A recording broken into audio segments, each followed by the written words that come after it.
Japan's prime minister caught in discount land accusation. A resident in Kentucky attacks Senator Rand Paul, and a man is charged with killing his mom and sister in a Saginaw house fire.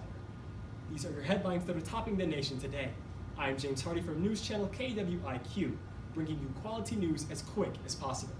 Our first story today takes us over to Japan, where its prime minister has been accused of buying discount land. Japanese Prime Minister Shinzo Abe on Wednesday remained steadfast that he and his wife were not involved in a discount land sale deal that has seen the opposition call for the resignation of his ally, Finance Minister Taro Aso. Abe and Aso have come under fresh pressure over the ministry's admission this week that it had altered documents related to the sale of state-owned land at a steep discount to a school operator with ties to Abe's wife, Aki.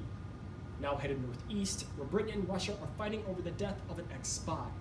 Prime Minister Theresa May was due to announce on Wednesday what Britain would do against Russia after a midnight deadline expired, without an explanation from Moscow about how a Soviet-era nerve toxin was used to attack a Russian ex-spy. The United States, European Union, and NATO voiced support for Britain after May said it was highly likely that Russia was behind the poisoning of Sergei Skripal and his daughter with Novichok, a nerve agent developed by the Soviet military. Russia, which denied any involvement, said it was not responding to May's ultimatum until it received samples of the nerve agent. Now headed back to the country of the red, white, and blue, where a man in Kentucky has assaulted Senator Rand Paul. The man who attacked U.S. Senator Rand Paul outside his home in November pleaded guilty on Friday to assaulting a member of Congress, resulting in personal injury. Rain Boucher was released on a $2,500 unsecured bond and is due to be sentenced on June 15th. Boucher agreed to a plea deal in January over the incident, which is a felony under federal law. Federal prosecutors have said they will push for a prison sentence of 21 months. There is no indication of what the judge will decide. From Kentucky, now over to Idaho. A teacher was accused of feeding a puppy to a turtle. The junior high school teacher is under investigation after he fed a puppy to a snapping turtle in front of students after school hours. It's unclear if the dog was alive or dead when the teacher fed it to the turtle. Administrators began investigating the incident immediately, and the Franklin County Sheriff's Office was contacted. The teacher has not been cited or charged and has not been placed on leave. Sports and weather coming soon, but back home in the Mitten State, when asked about her school system, Betsy DeVos couldn't respond.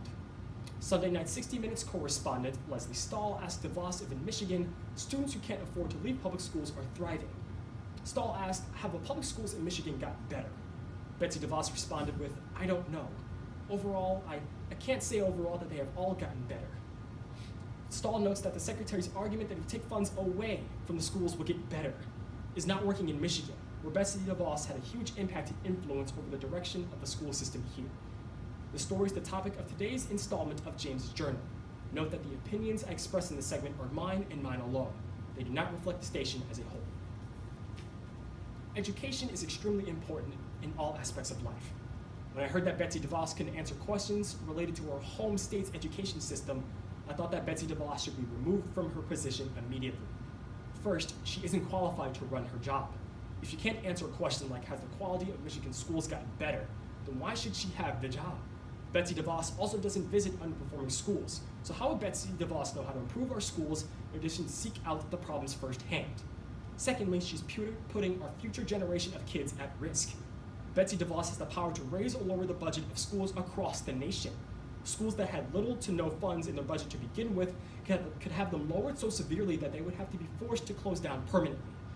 And finally, there are candidates that are far more qualified for this job rather than Betsy DeVos.